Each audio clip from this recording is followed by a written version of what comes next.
Hey everyone, I'm going to rant about my build in Mirage that leans on Ward, ManaBurn and Rage and achieves insane levels of defense and offense.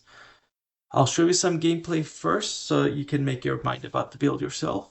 Then I'll talk about the build and the mechanics, and eventually I'm going to also give a starter template if you want to experiment with it yourself.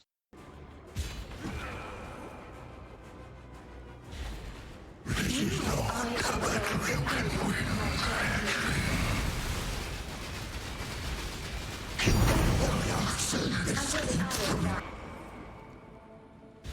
cannot do this yet. Your absurd defiance ends here, hatchling. The appointed time is here. Victory will be ours.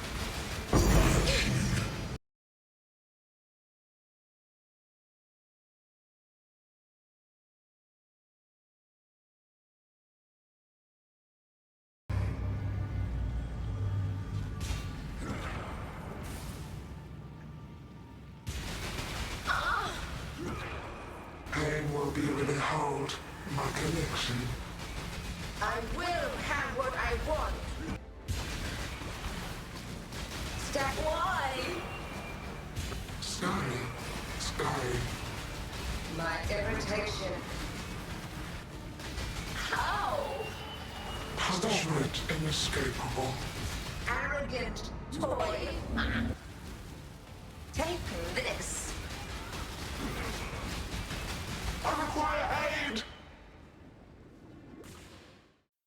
Before we dive into the build, I'm going to list some pros and cons. First, this build is extremely tanky and can do all content in the game. It also has insane damage. To give you an example, my current character exceeds 250 million DPS for bossing, and I'm sure someone smarter than me can take this to more than 1 billion DPS.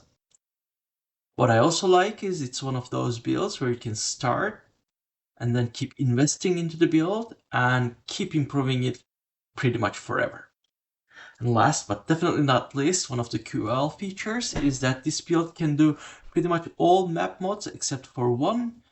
And I'm running blue altars and there is no reading required. You can just click whatever button you want to click. One of the biggest drawbacks is that this build requires you to press a mana flask regularly. The time window is pretty lenient, it's somewhere between 1 to 5 seconds, but you must be pressing that button. And since GGG does not allow us to automate life and mana flasks, and automating it through third-party apps is against TOS, you will have to do that manually by tapping a button. And finally, some of the items are prohibitively rare. That means you don't have much option when buying these items. You'll have to buy whatever you can find and then continue to build around it and customize the build around those items. Let's dive into how this build works. Since I'm from Billy Bean's school of thought and I hate dying more than I love blasting screens, we will start with defenses. And I hate losing, Choppy. I hate it. I hate losing more than I even want to win. And there's a difference. Our primary defense against hits comes from Ward. We support Ward with Fortify, Blood and Sand, and an Immortal Call with 90% plus uptime. As a result, we are immune to pretty much all hits except for boss mechanics. Because we lean on Ward, we also don't need recovery against hits. A flurry of hits is typically how most characters die, and this build solves it automatically. Therefore, this build is great for those that suffer from brain fogs. We also have reasonable defenses against dots. Through a combination of the Bloodline, Damage over Time Mastery, and the Pantheon, we take significantly less damage from dots. At 75% resistances, our defense against dots is similar to a character with 91% max resistances. Even in a map with a hypothetical minus 25% to max res mode, our defenses would be similar to a character with 82% max resistances. Further, we have more than 1000 life recovery per second coming from Laviania's unique mana flask. Our Claw also provides us life gain on hit. Combined with our fast attack speed, this is also not a negligible amount of recovery. On top of our defenses against hits and dots, we also have the usual stun and ailment immunity. I think that goes without saying in 2026. For my character with 18k ward, this translates to virtual immunity against hits and reliable defenses against dots. For offenses, we leverage the new Celestial Mathematics keystone provided by Heroic Tragedy Timeless Jewel. Ward requires different levels of investment and isn't directly comparable to stackers, but numerically this keystone is insane. For example, this keystone provides my character base damage equal to what 9k strength would provide to a strength stacker using replica Alberons. For clarity, on PoE Ninja there are no characters that reach 9k strength. However, there are more than 1,000 characters that exceed my character's ward. This keystone therefore solves all we need for base damage. We then scale this base damage with Rage and the Zerker Ascendancy. For bossing, we also use a Vengeful Cry tech with Berserk that doubles our damage. Another scaler comes from Elemental Penetration from Sap of the Season's unique tincture. We stack and sustain high levels of mana burn through a combination of Mirrored Rings, the new unique amulet, and Leviania's unique mana flask. While this is our damage, the method of delivery is rather optional. I am opting for Dual Strike of Ambidexterity because it's convenient and easy to set up, but I'm sure the optimal build would use a skill that leverages Squire to achieve a 13-link setup.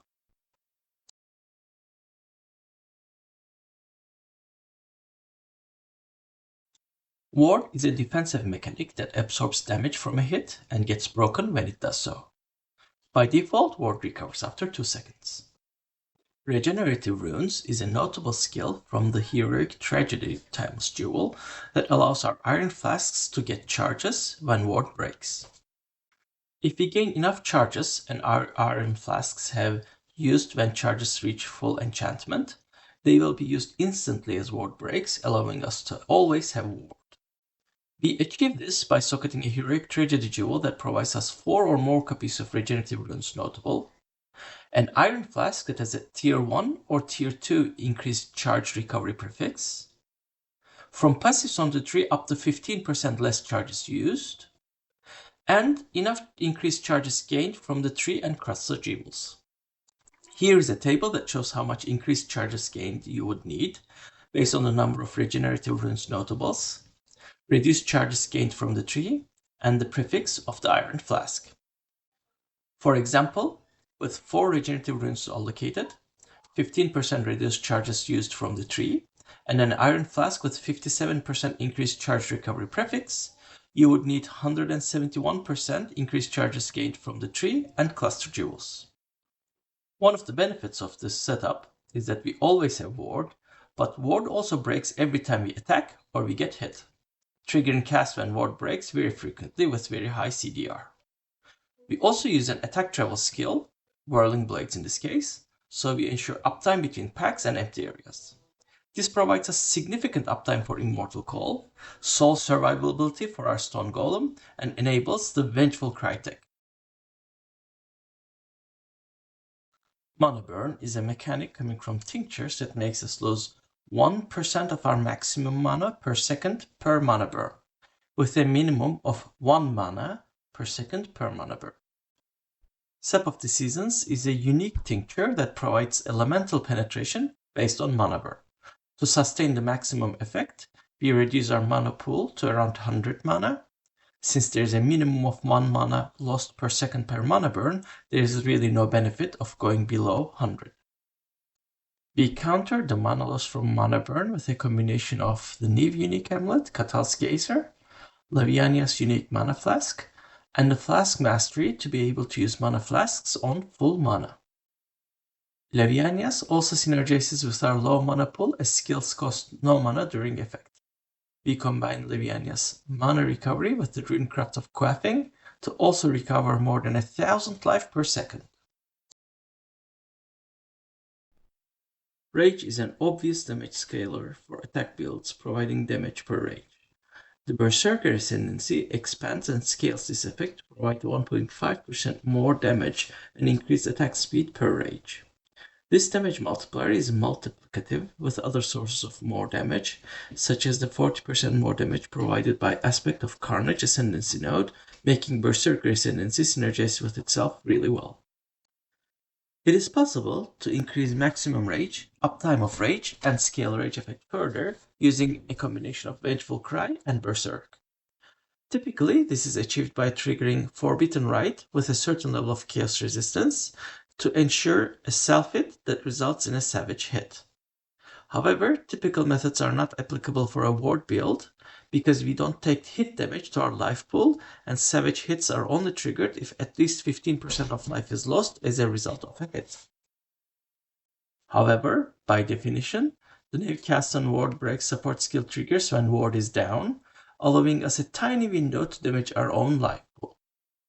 Wielding Forbidden Rite to cast on ward break, and with chaos resistance below a certain level, we can guarantee a savage self-hit that enables Vengeful Cry.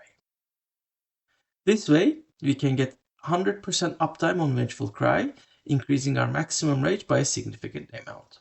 The recovery from Vengeful Cry also enables Berserk, which further increases rage effect. Together, Vengeful Cry and Berserk are somewhere between a 1.5x and 2x multiplier for our damage. It's worth noting that this use of Forbidden Rite is rather situational. Since Forbidden Rite triggers every time ward breaks, including when we are hit by enemies, we create a vulnerability in our build.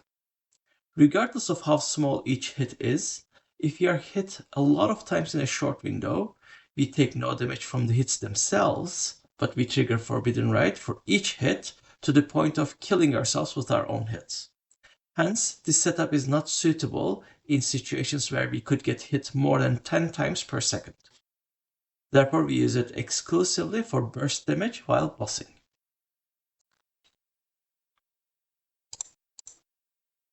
I've posted the snapshot of my own character in the video description, and here I'm looking at a starter template that I'm going to explain that is hopefully going to serve as an entry into this build. This POV will also be available in the description of this video. One of the requirements for this build is the Heroic Tragedy Jewel. I've selected one here, but it doesn't need to be the specific jewel. You can find one by using the Find Timeless Jewel button here at the bottom. To reset it, so you first select the jewel type, Heroic Tragedy, then you select the Conqueror, a thread that provides Celestial Mathematics. Please note, POV still doesn't get this right, so once you add the jewels here, they'll be correct jewels. But if you double click them to edit into your POV, they may not have the correct Conqueror and you'll have to manually fix them. It doesn't impact your jewel search, but it's something to be aware of. With regards to which socket, you're going for the duelist socket.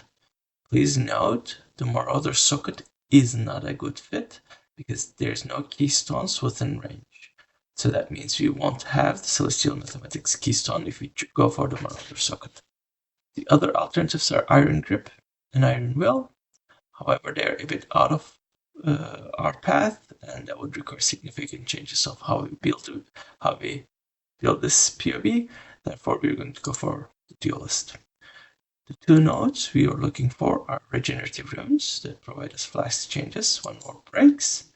And also, I'm going to search for Enduring Sigil that gives us an endurance charge when war breaks, and that is extremely interesting for Immortal Call. The last digit here says how many of these notables I would like to have. I want to have at least 4 of regenerative runes and at least 1 of Enduring Sigil. When I click search, I'm going to get a list of seeds, the number of regenerative runes nodes, and the number of my second selection, which is Enduring Sigil nodes. These are all the jewels that provide us these nodes. We can just select them all, import them into POV, and look which one we want. However, it's a bit hypothetical because we wouldn't know how much they cost. It is also not visible from here, so you'll have to see each one of them where these nodes are specifically placed, because pathing could make or break these jewels. What I'm going to do is if I select these jewels and copy trade URL, And if I paste this URL to my browser screen, it will take me to this trade site, and I can see how much these jewels cost. I did that, and I'm not going to bore you with this, and I've selected one that costs 4 divines. That happens to be this one, 1081. However, there's only 5 of these jewels in the market. If 5 people buy this, these jewels are not going to be in the market anymore, and you need to select a different one. So this is just a random one. What matters is that I've searched for these Iron Flask, gain charges nodes, critical, induce charge when ward breaks, Iron Flasks gain charges. Here, I've selected this one because it provides damage while you have Unbreaking Ward, but I also want the mastery for the global defenses. And it's also increased ward that I've selected because it's increased ward and it's nice.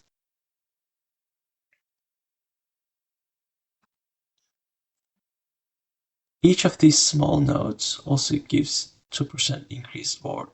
So pathing within this range is not a terrible thing, but also is not nice. You'll notice you'll feel like you're wasting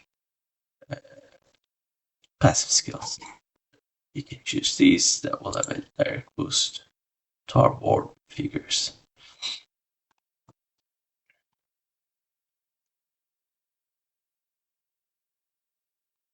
Other items that are required for the build is, for instance, Yina Stand is a no-brainer. This one I've selected for 50%. You can find a Yina Stand that is corrupted, that is less than 50%. This is where the volatile valor went wrong and people are selling their failed experience. I have found one that was 48%, and for, I believe, 7 divines. As the league progresses, I'm sure there's going to be more available for cheap. Catalyst Geyser and reduced mana rings are also required. You can search for these rings. Ideally, you want something with a high reduced roll, because there's going to be other notables on the tree that we'll have to take, that or we can take if you want to balance, like this one where it provides increased maximum mana. This one, for instance, if this would have been the node that we need, we'd have to path here, or similarly, if this would have been a node, we'd have to path here, and that 8% would have balanced. Therefore, you would need a ring with around 50% reduced maximum mana, and if these rings are too expensive, you can reflect them with a Calandra's Touch. Calandra's Touch, I think, goes for around 6 divines. I bought mine yesterday for 6 divines.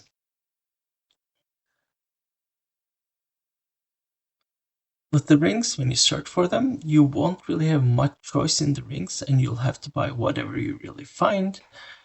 The other interesting affixes are, of course, attributes are very interesting. Resistances are obviously interesting. Elemental damage with attack skills is interesting. Crit multi is always nice. If you can't find a ring with those, grab it. What you cannot afford to have is reduced attributes. Reduced resistances, maybe you can afford, maybe you cannot, depending on your other suffixes. Lavianias, Sep of the Seasons, and an Iron Flask is also a requirement for this build. The Iron Flask needs to be level 68 or above. The ones for level 84 go for like 40-50 divines. They're very expensive. The one for level 68 go for 6-7 divines. You can buy one of these, but you'll have to then roll the affixes yourself, because these perfect affixes will cost you another 20-30 divines. They're ridiculously priced. Rolling these affixes are not fun, but they're not expensive either. It will take you around 3,000 alterations orbs to roll one for tier 2 charge recovery and tier 1 or 2 increased ward during effect. And that's going to take around 3,000 alteration orbs, which is around 1 divine. I slightly above 1 divine. But the RSI will be free, so you get an RSI for free when you roll this. The equipment is rather simple. You will notice all these rare equipments have, I'm going to select one to show, have very limited affixes selected, and the selected affixes are tier 2. So this is to make it easier, just to give you an idea. A ward helmet with 600 ward is currently 1 chaos. So these are very affordable items. I've selected this so that you have flexibility in the suffixes and you can select what you want. And most of these items will not have any suffixes. And then you can choose whatever suffix you need based on your needs.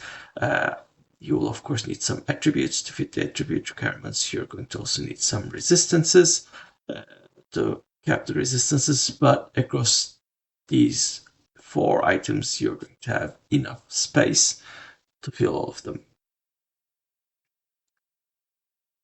Particularly important in this, in the rare items, is the implicits of your chest. Of course, the chest is important because the evasion rating and armor get translated to flat ward, and that impacts the ward we have. However, the implicits of the body armor are particularly important because the flask charges are a necessity for the build.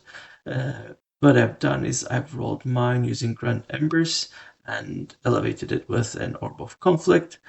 It will take a Divine to roll with Embers, and then on average less than 4 Orbs of Conflict to elevate.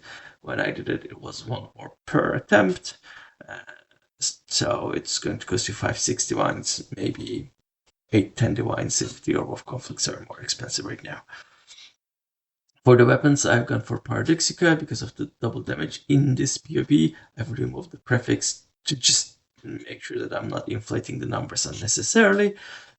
Ideally, you would go for an increased cold damage or Elepen prefix, but the suffix needs to be crit chance, and that also provides us a nice strength and intelligence that helps us with the attributes of it. The offhand weapon is an Imperial Claw. That's because on the black gain on hit. With regards to what it needs, the thing we really need is attack speed, crit multi, and accuracy rating is really what we need. Again, like every other item, these are tier 2. This item is really cheap at this time of the league, and you should be able to find one for 1C. What's also interesting in this build and you need to pay attention to is the medium jewels. I've selected 4 medium jewels that are focused on root for potency and fasting. So all of these have the same setup in this POV. So you need 4 of these because each jewel will give you 20 plus 10, 30 increased flask charges gained. The life and mana recovery from flasks will also help our mana recovery from Leviania. That also will increase our life recovery, which is also nice. But you would need 4 of these medium jewels. And I put them on large jewels that only have quick and deadly, which is a really nice boost for the strike of ambidextrity that I'm using. But otherwise, there's only 1 notable. So in my own build, you'll see there are 3 notable passive, cluster jewels. In this case, I've decreased them to a single notable to not inflate the cost.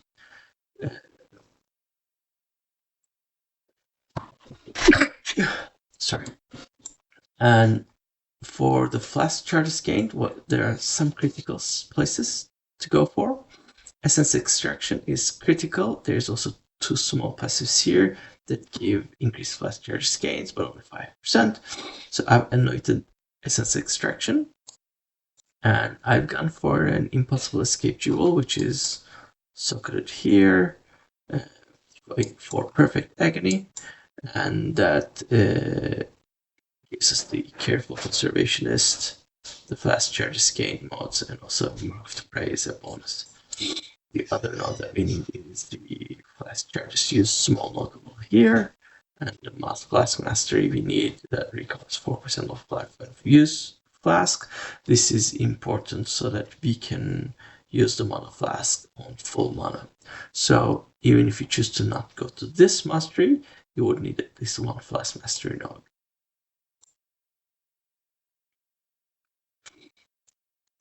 skill choice is dual strike of ambidexterity. I've opted for one of the cheapest versions with imbued ally damage with attacks, and I've placed it as level 1. The other skills are rather intuitive. One thing to note is multi-strike does not work with celestial mathematics, therefore I'm not going for greater multi-strike, which is otherwise a perfect addition in this league for melee strike builds. In this setup with these rather rudimentary items, we reach a DPS of about 30 million. However, this is excluding this Vengeful Berserker tech. I've just lumped them all together here, so it's easier to enable. If you also consider that, this would double our DPS to 60 million. So this would be the DPS you do bossing with. And this is a very easily achievable number with, I guess this would cost around 40-50 divines, maybe 60 divines to achieve. Of course, it's possible to keep investing in this build and to take this to the sky, but I hope this skeleton helps people to craft their own version because of the heroic tragedy jewels that not all of them are the same. Your build will not be identical. As I mentioned in the beginning, the idea behind this is not to serve as a build guide. Please don't try to copy this literally, and because not everything will work, or the builds will be very expensive. I love experimenting with builds and tinkering on PoE, and I hope this video encourages some people to at least do the same. If you have any thoughts, questions, or feedback, please comment below. I'm going to try to do my best to respond to every comment on the video. Otherwise, there's also a Reddit post. If you have any questions, you can also post there.